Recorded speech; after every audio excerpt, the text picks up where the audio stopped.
Sinlaku lumakas na bilang isang bagyo, typhoon category na may direksyon diretso sa Guam. Ano ang posibleng epekto nito sa bansa? Alamin ang mga lugar na tatamaan at dadaanan ng bagyong ito. Magandang araw Pilipinas, ito ang Pilipinas Weather ngayon. Narito na ating update sa panahon. Kung bago ka lang sa ating channel, please like, share, and subscribe para lagi kang updated sa panahon. Salamat sa iyong suporta.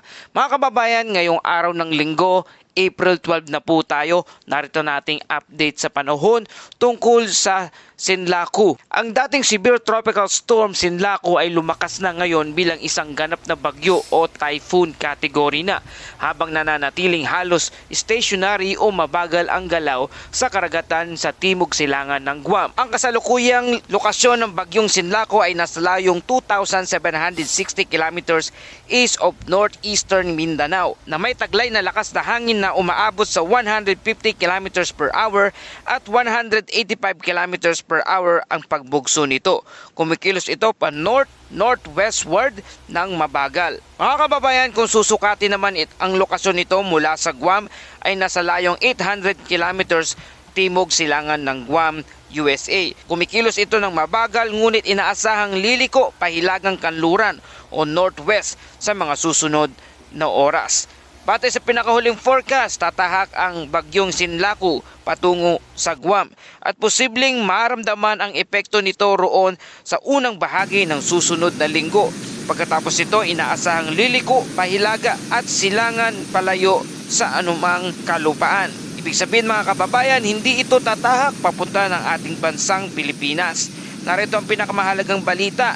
Tumaas ang posibilidad na hindi papasok ito sa ating Philippine Area of Responsibility, ang bagyong Sinlaku. At kahit pumasok man ito, posibleng dumaan lamang sa boundary. Walang direktang epekto ito sa kalupaan ng ating bansa. Hindi rin inaasahan ang paglandfall nito sa kalupaan ng ating bansa. Sa ngayon, walang inaasahang direktang epekto sa loob ng 7 araw. Kaya mga kababayan, magandang balita pa ito. Pero tandaan, kahit walang direktang pagtama ito sa lupa, may mga posibleng epekto pa rin ito sa ating bansa. Ang long period swell, malalakas na alon galing sa Pacific side at posibleng rip current. Posibleng maapektuhan ang eastern seaboard ng bansa, mga coastal areas na nakaharap sa Pasipiko. Paalala, kahit malayo ang bagyo, ang alon ay maaring umabot pa rin sa baybayin. Gaano nga ba kalakas ang bagyong Sinlaku o ang intensity nito? Narito ang lakas ng bagyo batay sa International Agency. Ayon sa NWS ng Guam, may lakas ito na umaabot sa 112 kilometers per hour ang bugso ng hangin. At ayon naman sa Japan Meteorological Agency, may lakas ito na taglay na umaabot sa 130 kilometers per hour at may pagbugso na umaabot sa 240 kilometers per hour. Ayon naman sa JTWC o Joint Typhoon Weather Center, umaabot ito sa 140 kilometers per hour na may pagbugso na umaabot sa 175 kilometers per hour. May posibilidad pa ring lumakas ito mga kababayan at hindi inaalis ang tsansa na maging isang super typhoon sa mga darating na araw. Ano ang impact nito sa pinakamalapit na kalupaan lalo na higit sa Guam at sa karatig lugar? Sa ngayon may mga umiiral na babala. Ayon sa Typhoon Watch, posibleng tatama ito sa loob ng 48 oras. Ayon naman sa Tropical Storm Warning, inaasahan ang malalakas na hangin at ulan. Ilang mga lugar ay apektado na. Sa kabuuan natin mga kababayan, malayo ang bagyong Sinlaku sa ating bansa. Hindi pabor ang steering winds para ito ay lumapit at ang trap sa Japan ang nagtutulak pataas sa bagyo. Kaya ang forecast model ay nagkakaisa na sa northward turns ang direksyon nito. Kaya malinaw, hindi ito magiging banta dito sa ating bansa. Dako naman tayo sa lagay ng panahon dito sa ating bansa. Habang malayo pa ang bagyo, mainit at malinsangan ang panahon sa karamihan ng ating bansa. May isolated thunderstorm lalo na sa bandang hapon o gabi, dulot namang ito ng localized weather system. Sa ating mga kababayan, maraming tanong kung papasok ba sa PAR o sa Philippine Area of Responsibility ang bagyong Sinlaku. Ano ang ibig sabihin nito? Mga kababayan, may posibilidad na pumasok ang bagyong Sinlaku sa Philippine Area of Responsibility o PAR. At kapag nangyari ito, tatawagin itong bagyong Kaloy. Ang unang bagyo sa buwan ng Abril at pangatlong bagyo naman sa taong 2026.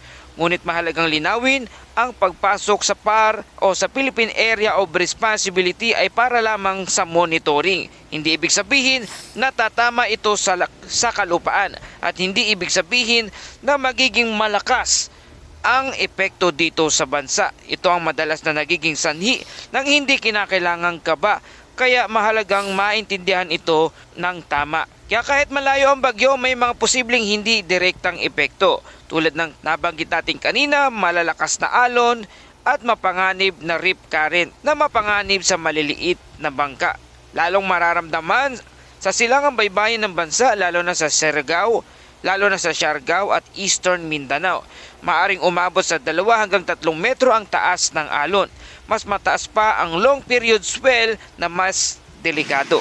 Kaya kahit walang ulan o bagyo sa lupa, delikado pa rin ang karagatan.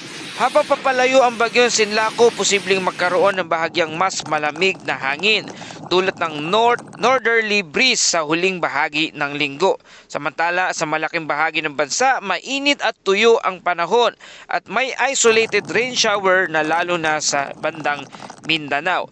Dulot naman ito ng easterlies.